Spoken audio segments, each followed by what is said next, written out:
जय आजमगढ़। श्रीमती अनुप्रिया पटेल जी।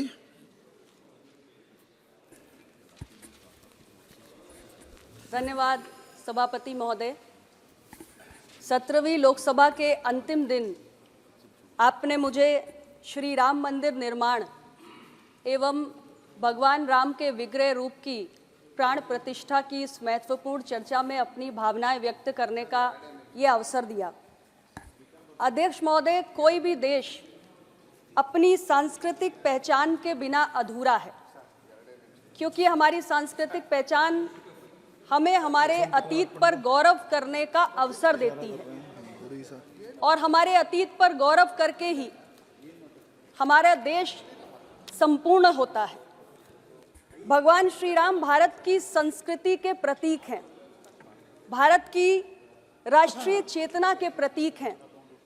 जैसे भगवान बुद्ध, महावीर, कबीर, गुरु नानक, इन सभी विभूतियों से हमारे देश की सांस्कृतिक पहचान है।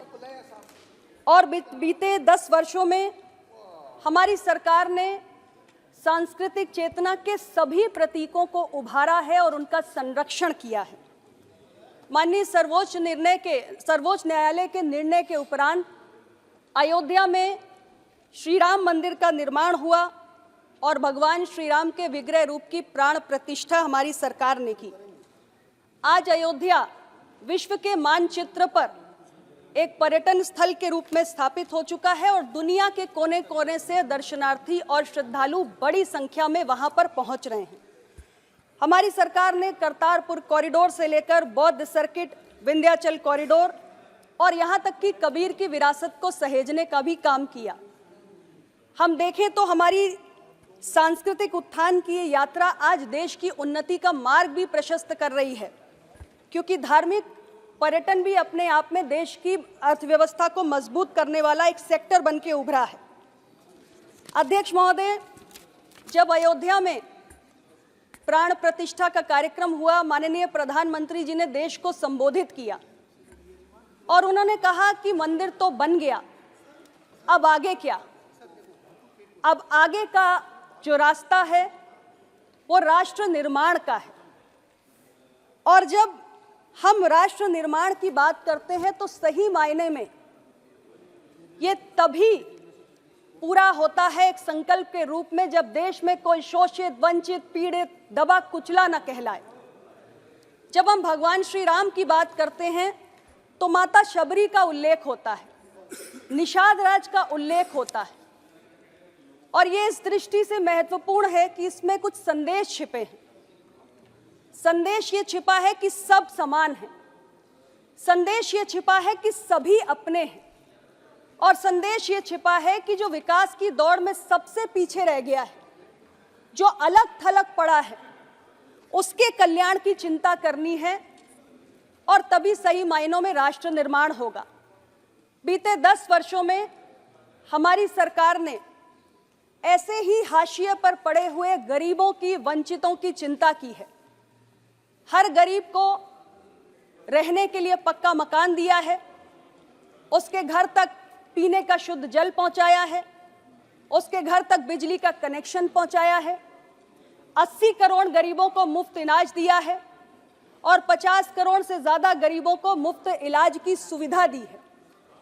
अध्यक्ष महोदय, सही मायनों में हमारे सरकार के 10 वर्षों का कार्यकाल माननीय प्रधानमंत्री श्री नरेंद्र मोदी जी के नेतृत्व में ऐसे ही दबे कुचले गरीबों के कल्याण और उनके उत्थान के प्रति समर्पित रहा। आज देश के अंदर सरकार के प्रयासों के कारण 25 करोड़ गरीब गरीबी से बाहर निकल के आए हैं। ये सामान्य उपलब्धि नहीं है और यही राष्ट्र निर्माण की वो दिशा है जिसमें हमें आगे बढ़ना है। अध्यक्ष महोदय, राष्ट्र निर्माण का यह भी महत्वपूर्ण पहलू है जिस पर आज के इस अवसर पर इस संसद को जरूर चिंता करनी चाहिए कि आजादी के 75 वर्षों बाद भी देश के अंदर ऊंच नीच, भेदभाव, असमानता की खाई बहुत गहरी है और सही मायनों में हमारा ये संकल्प होना चाहिए कि देश की यह संसद, देश का ये सदन जो लोकतंत्र का मंदिर है, जहां हमारे लोकतंत्र की आत्मा का वास है। आने वाले समय में हमारे देश की ये संसद असमानता की, ऊंच नीच की, भेदभाव की इस गहरी खाई को पाटने के लिए और भी कितने सार्थक निर्णय ले और भी कितने बेहतरीन फैसले करे। बाबा साहेब अम्बेडकर ने इस देश के संविधान की रचना की तो उन्होंने कहा कि political democracy is incomplete without social and economic democracy. राजनीतिक लोकतंत्र के साथ साथ आर्थिक और सामाजिक समानता सही मायने में देश को सशक्त करेगी और हम देश के लिए जिस कल्पना के साथ आगे बढ़ रहे हैं अगले 25 वर्षों में विकसित भारत बनाने की, उसमें इसका बहुत बड़ा महत्व है।